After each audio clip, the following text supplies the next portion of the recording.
Welcome to iDream media. మనం తీసుకునే ఆహార పదార్థాల్లో ప్రతిరోజు కల్తీ జరుగుతూనే ఉంది. అవి తీసుకుంటూ ఉన్నాము, అనారోగ్యాల బారిన పడుతూనే ఉన్నాం. అయితే ఇంట్లోనే టెస్ట్ చేసుకోవచ్చు ఆహార పదార్థాలు కల్తీ ఎలా జరిగిందని.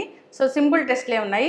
సో ఈరోజు అయితే మనం మిల్క్ గురించి తెలుసుకుందాం. వీటిల్లో ఏది బెస్ట్ మిల్క్. సో మిల్క్ గురించి రకరకాల కథనాలు వింటూ ఉన్నాం కదా. ఈ మిల్క్ తీసుకోవడం వల్లనే అనేక రకాల హార్మోన్ ఇంబ్యాలెన్స్ వస్తున్నాయని, రకరకాల క్యాన్సర్లు వస్తూ ఉన్నాయని. సో వీటిలో ఏది బెస్ట్ మిల్క్, సో ఏది కల్తీ జరిగిన మిల్క్ ఇంట్లోనే టెస్ట్ చేసి తెలుసుకోవడం ఎలాగా. స్మార్ట్ ఫుడ్ ల్యాబ్స్లో ఉన్నాం. మనతో పాటు ఎండి ఫణి ప్రకాష్ గారు ఉన్నారు.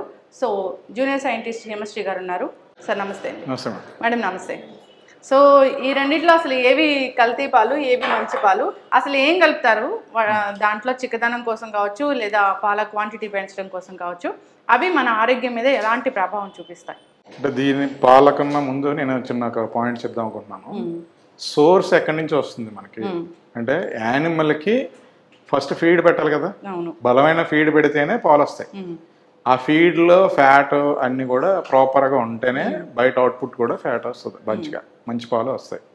ఇప్పుడు ఏమవుతుందంటే దానికి పెట్టే దాంట్లో ఎండుగడ్డి పచ్చగడ్డి ఏం పెట్టినా అవన్నీ కూడా పెస్టిసైడ్స్ కంటామినేట్ అయి ఉంటాయి. మరి అది తింటుంది, అది తిన్నప్పుడు దాని బాడీలోకి వెళ్తుంది. అట్ ది సేమ్ టైం దాన్ని హెల్తీగా ఉండడానికి ఒక అన్హెల్తీ కవ్వో కానీ బఫెల్లో ఉంది అంటే దానికి యాంటీబయాటిక్స్ వేస్తారు. పాలు ఆపుతాం అంటారు కదా, తీయడం అయితే పాలు తీసుకుంటూనే ఉంటారు. రెండోది ఇంకా ఎక్కువ అవుట్పుట్ ఇవ్వడానికి ఆక్సిడాసిన్ అని ఒక ఇంజెక్షన్ అయితే ఇస్తారు, హార్మోన్ ఇంజెక్షన్ ఇస్తారు. ఇవన్నీ మనకి వింటున్నామో చూస్తున్నాం. సో అప్పుడు ఆ రెసిడ్యూస్ ఏదైతే ఉన్నాయో అవి పాలలోకి రావడానికి ఛాన్సెస్ ఎక్కువ. సో థ్రెట్ ఎక్కడి నుంచి స్టార్ట్ అవుతుంది? సోర్స్ అంటే యానిమల్ ఫీడ్. యానిమల్ ఫీడ్ కూడా క్వాలిటీ ఫీడ్ పెడితేనే మంచి అవుట్పుట్ వస్తుంది. దీనికంటే ఏంటంటే రెగ్యులేషన్స్, స్ట్రాంగ్ రెగ్యులేషన్స్ రావాలి. ఎఫ్ఎస్ఎస్లో కూడా డ్రాఫ్ట్లో పెట్టారు. డ్రాఫ్ట్లో పెట్టింది ఇంకా ఫైనల్ బిల్ అవ్వలేదు. అది బిల్ కానీ పార్లమెంట్లో పాస్ అయితే వీఆర్ రియల్లీ హ్యాపీ. అది అంటే నాకు అనిపించిన దాంట్లో ఇంక్లూడింగ్ యానిమల్ ఫీడ్ కూడా ఎఫ్ఎస్ఎస్ఏ అండర్లోకి వస్తే చాలా హ్యాపీ అని నేను అనుకుంటున్నాను. అట్ ది సేమ్ టైం ఇంకొక థ్రెట్ ఏంటంటే కొన్ని కంపెనీలు ఫీడ్లో ఫ్యాట్ గ్లోబల్స్ ఇవన్నీ కూడా పెట్టి లైక్ మనం బిస్కెట్స్ ఎలా తింటాము అట్లాగే ఒక బిస్కెట్స్ లాగా చేసి దాన్ని యానిమల్ ఫీడ్గా వాడతారు. అది ఫార్ములేటెడ్, అంతలో ఫ్యాట్ ఉంటుంది. గేదె ఒకసారి తిన్న తర్వాత అరే బఫెల్లో కానీ ఆ కౌ కానీ ఇంటేక్ తీసుకున్న తర్వాత అవుట్పుట్ ఫ్యాట్ ఎంత రావాలో అంత క్యాల్కులేటెడ్గా ఫార్ములాస్ తయారవుతాయి.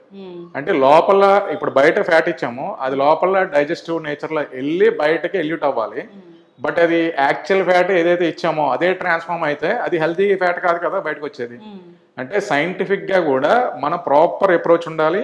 At the same time source నుంచి కూడా ఏదైతే యానిమల్ ఫీడ్ ఉంటున్నదో అది కూడా టెక్నికల్గా క్వాలిఫైడ్ అయి ఉండాలి. ఇది ఉన్నప్పుడు దాని తర్వాత ఇప్పుడు అది ఒక థ్రెట్ మనకి. సో దాన్ని మనం ఎలా ఆపగలం అంటే అది government as well as private industries అంతా కూడా కలిపి ఒక రెగ్యులేషన్స్ మీద పనిచేయాల్సి వస్తుంది. సో అది కంబైన్డ్ యాక్టివిటీ. ఇది సేమ్ టైం ఇప్పుడు ఫుడ్ మిల్క్ అడల్టరేషన్లోకి వచ్చామంటే మల్టిపుల్ అడల్టరేషన్ ఛాన్సెస్ ఉన్నాయి. సో ఫర్ ఎగ్జాంపుల్ అదే దాంట్లో యూరియా కూడా వేస్తుంది. ఇప్పుడు పంట పొలాల్లో యూరియా వేస్తారు. యూరియా దీంట్లో కూడా ఉంటుంది, బట్ దానికి లిమిట్ ఉంది. అంత దీని లిమిట్ దాటి ఉంటే యూరియా టెస్ట్ చేస్తాం. అట్ ది సేమ్ టైం దీన్ని అడల్టరేషన్ లో యూరియా ఉంది అంటే అది ఎలాగా సార్? అంటే ఇప్పుడు మీరు యానిమల్ ఫీడ్ ఉంది కదా, animal feed that's what I'm telling. అంటే యూరియా ఎక్కడి నుంచి వచ్చిందా అంటారు. ఇవన్నీ ఏంటంటే అది ఫీడ్ ద్వారా కానీ అది ఇంటేక్ తీసుకుంటే అది మళ్ళీ మిల్క్ లోకి ట్రాన్స్ఫార్మ్ అవుతుంది. అదేమీ బయటదేమి ఉండదు కదా. ఇప్పుడు బాడీలో దానికి కూడా రెసిడ్యూస్ లో ఉండుకోకూడదు కదా, అది మిల్క్ లోకి వస్తుంది. ఆ మిల్క్ మనం తాగుతున్నాం. సో ఇది ఒక ప్రాబ్లము. లేదా మనకి ఇంటికి వచ్చే లోపలనే ఫర్ ఎగ్జాంపుల్ వాటర్ కలిపేయడం. వాటర్ కలిపేసి అది ఎంత ఇప్పుడు ఫర్ ఎగ్జాంపుల్ లీటర్ 30 రూపీస్ ఉందనుకోండి, ఇంకొకరు 25 రూపీస్కి ఇస్తున్నారంటే దాంట్లో ఏదో మీనింగ్ ఉంటుంది కదా. సో అది ఒక ప్రాబ్లం. ఏంటి లూజ్ ప్యాకెట్స్ ఇచ్చినప్పుడు, లూజ్ మిల్క్ అది ఇంటికి సప్లై చేసినప్పుడు, అదే సప్లై చైన్లో మనకి డిఫరెంట్ వెరైటీస్ ఉన్నాయి. హోమోజనైజ్ మిల్క్ అని, ప్యాస్చరైజ్డ్ మిల్క్, హోమోజనైజ్డ్ మిల్క్స్, ఇవన్నీ డిఫరెంట్. ఇవన్నీ కూడా డిస్ట్రిబ్యూషన్ ఎలా చేశారంటే percentage of the fat 6.5% buffalo milk అని ఇప్పుడు మార్కెట్లో చూస్తున్నాం కదా, వెరీ డిమాండెడ్. బట్ అన్ని బఫెల్లో సార్ అవైలబుల్ లేదా అన్నది ఇంకా క్వశ్చన్ మార్కే. లేనప్పుడు ఎలా ఈ ప్రొడక్షన్ జరుగుతుంది అన్నది still it is a question. కానీ థిక్ మీగడ వచ్చింది అదంతా చూపిస్తారు. ఇప్పుడు అదేం చేస్తారు, ఎప్పుడైనా ఇండస్ట్రీలో ఏమవుతుంది, కలెక్టింగ్ ఫ్రమ్ ద విలేజెస్ లో ఫార్మర్స్ నుంచి కలెక్ట్ చేసి కలెక్ట్ చేసింది చిల్లింగ్ సెంటర్కి వస్తుంది. చిల్లింగ్ సెంటర్ నుంచి with in the span of 4 అవర్స్లో మ్యానుఫ్యాక్చరింగ్ ఫెసిలిటీకి వచ్చేయాలి. మ్యానుఫ్యాక్చరింగ్ ఫెసిలిటీలో మినిమం దానికి కావాల్సిన SNF టెస్టింగ్స్ అవన్నీ చేసి క్వాలిఫై అయిన మిల్క్ని లోపల చిల్లింగ్ సైలోకి ట్రాన్స్ఫర్ చేస్తారు. ఇమ్మీడియట్గా దాన్ని ప్యాస్చరైజేషన్ చేసుకుంటారు. ఎప్పుడైతే ప్యాస్చరైజేషన్ అయిందో మైక్రోబయల్ గ్రోత్ని క్లియర్ చేస్తుంది కాబట్టి అక్కడ మీకు చిల్లింగ్ కండిషన్లోనే మీకు ప్యాకింగ్ కూడా అయిపోతుంది. సో అక్కడ మైక్రోబయల్ గ్రోత్ రెసిస్ట్ చేస్తుంది కాబట్టి ఈ 48 hours షెల్ఫ్ లైఫ్తో మనకు అది ట్రాన్స్పోర్ట్ అవుతుంది. మనం ఇక్కడ ఇంటికి వచ్చాక కాచుకుంటున్నాము. ఇక్కడ 6.5% ఫ్యాట్ అయినా ఏదైనా సరే ఈ ఎక్స్టర్నల్ గా యాడ్ చేసి మళ్ళీ హోమోజనైజ్ చేస్తారు. ఏది డైరెక్ట్ గా బఫెలో మిల్క్ యాజ్ సచ్ గా రాదు. ఇప్పుడు అది collecting from the different buffaloes లేదా కలెక్టింగ్ ఫ్రమ్ డిఫరెంట్ కౌస్ అది కూడా అవ్వచ్చు, లేకపోతే మిక్స్డ్ మిల్క్ అయి ఉండొచ్చు. వీ డోంట్ నో, అది డిపెండ్స్ అపాన్ ఆ కేటగిరీని బట్టి 6.5 or 5 ఇట్లా డిఫరెంట్ నేమ్స్ తో మెన్షన్ చేస్తారు. ఒకప్పుడు పాలు కల్తీ జరిగిందంటే ఓన్లీ వాటర్ కలిపేవాళ్ళు, పల్చగా ఉండేవి. సో ఇది పల్చగా ఉంది, ఇది మంచి పాలు కావని అనుకునే వాళ్ళం. కానీ ఇప్పుడు పాలు తాగితే హార్మోన్ ఇంబ్యాలెన్స్ వస్తుంది. సో చిన్నపిల్లలే తక్కువ వయసులోనే ఆడపిల్లలు ప్యూబర్టీకి వెళ్తున్నారని తెలుస్తుంది. ఇవన్నీ రకరకాల క్యాన్సర్. ఎందుకంటే one thing is antibiotics is coming from the milk అన్నది మనకు ఒక క్లారిటీ ఉంది. సో రెండోది వచ్చేసరికి మీరు ఎప్పుడైనా పిల్లల్ని హాస్పిటల్కి తీసుకెళ్లారనుకోండి, ఫీవర్ వస్తే 1 week లో తగ్గిపోద్దని డాక్టర్ చెప్తాడు. But you will not satisfy till he is not writing antibiotic. ఆయన మంచి డాక్టర్ కాదంటాం మనం. ఇది ఎక్కడైతే మన క్యూరియాసిటీ ఉందో ఏదైనా సరే త్వరగా అయిపోవాలన్న కోరిక మన కొంప ముచ్చింది. సో అందులో ఇది ఒక భాగము. ఇప్పుడు నేను చూసేది ఏంటంటే ప్రతిదీ ఇంట్లో ఈజీగా ఎలా చేసుకుంటారు. ఈ యూరియా వాటర్ కలపడంతో పాటు ఇప్పుడు మేము చూపించేది ఏంటంటే స్టార్చ్ కలుపుతారు. స్టార్చ్ ఎందుకు కలుపుతారంటే థిక్నింగ్ ఏజెంట్. ఇప్పుడు వాటర్ కలిపాను కానీ మీకు చిక్కగా కనపడాలి. చిక్కగా కనపడాలంటే నేను స్టార్చ్ కలిపితే నాకు రేటు తగ్గుతుంది, మీకు చూడడానికి చిక్కగా కనపడుతుంది. ఇప్పుడు అలాంటి స్టార్చ్ కలిపిన మిల్క్ కానీ ఒకవేళ మీ ఇంటికి వస్తే మనం చేసుకున్నది సింపుల్ టెస్ట్. ఇక్కడ అన్నం అన్ని కూడా ఈజీగా అవైలబుల్ మార్కెట్లో. అవి ఒకటి ఈ టింక్చర్ బయట మనము ఐడిన్ ఇది మెడికల్ షాప్ నుంచి కొని తెచ్చింది. ఇవన్నీ అవైలబుల్ ఇక్కడ.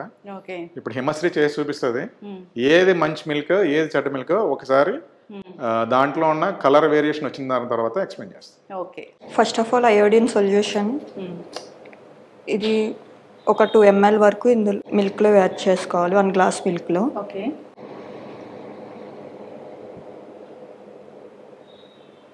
నెక్స్ట్ ఆల్సో ఇందులో కొంచెం యాడ్ చేసుకుంటాం.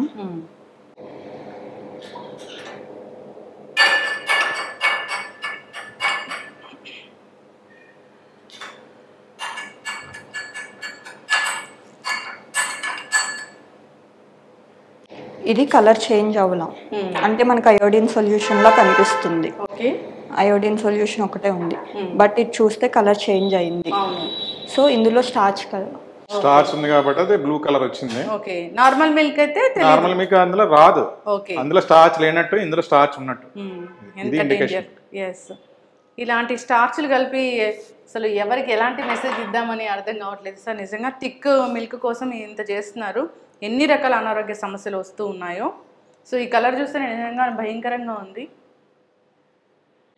మీకు వైట్ వేరియేషన్ వచ్చేసింది కదా. ఎస్, ఇంట్లోనే సింపుల్ టెస్ట్ ద్వారా తెలుసుకోవచ్చు.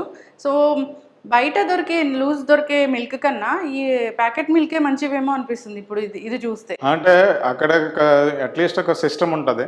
సిస్టమ్ లో ఏంటంటే ప్యాకేజ్డ్ ఫుడ్ కి ఏమవుతుందంటే ఎక్కడ adulteration chances supply chain management లో ఉండడానికి ఛాన్సెస్ ఉండదు. అట్లీస్ట్ మంచి కంపెనీస్ అంటే ISO 22000 అంటే food safety management system practices ఇవన్నీ కూడా బ్యాక్వర్డ్ ఇంటిగ్రేషన్ తో సహా వాళ్ళు ఫాలో అవుతూ ఉంటారు. సో ఇది కంటిన్యూస్ అప్రోచ్. అంటే బ్రాండ్ వాల్యూ ఎవరు కూడా పోగొట్టుకోవాలి. సో ఆ బ్రాండ్ వాల్యూ నిలబెట్టుకోవడానికి they wanted to give a quality product. Even though రూపాయి కావాలంటే పెంచుతారు తప్ప తగ్గించుకోరు. సో లాస్ అవుతున్నారు అనుకోండి ఫర్ ఎగ్జాంపుల్. నిజంగానే వాళ్ళకి మీరు కంటిన్యూస్ కి ఈ మధ్య చూస్తే ప్రతి మిల్క్ 1 రూపీ చొప్పున పెరుగుతూనే వస్తున్నాయి. But public also not fighting with him. ఎందుకంటే అది ఆ బ్రాండ్ ఆ క్వాలిటీ ఇస్తుందనే కాన్ఫిడెన్స్ ఉంది కాబట్టి you're paying for that. But ఎక్కడైతే మీకు లూజ్ ప్యాకెట్స్ కానీ ఈ థ్రెట్ ఎవరికి ఉంటుందంటే హోటల్స్కి వేసేటప్పుడు పాల ప్యాకెట్లు కొంటాడా లేదా ఎక్కడి నుంచి తెచ్చుకుంటారా అన్నదే డౌట్. ఇప్పుడు టీ స్టాల్స్ లో ఎలాంటి వస్తుందో డౌట్. సో ఇక్కడ అక్కడ ఇచ్చే category of the manufacturing units లో కూడా అడల్టరేషన్ చేసే కంపెనీలు కొన్ని ఉంటాయి, కొన్ని ఉండవు. సో ఇక్కడ ప్యాకెట్లు అమ్ముతారు, దాని మీద పేరు ఊరు ఉండదు, మరి అవన్నీ కూడా థ్రెట్టే కదా. అంటే they don't want to tell about they name to the public.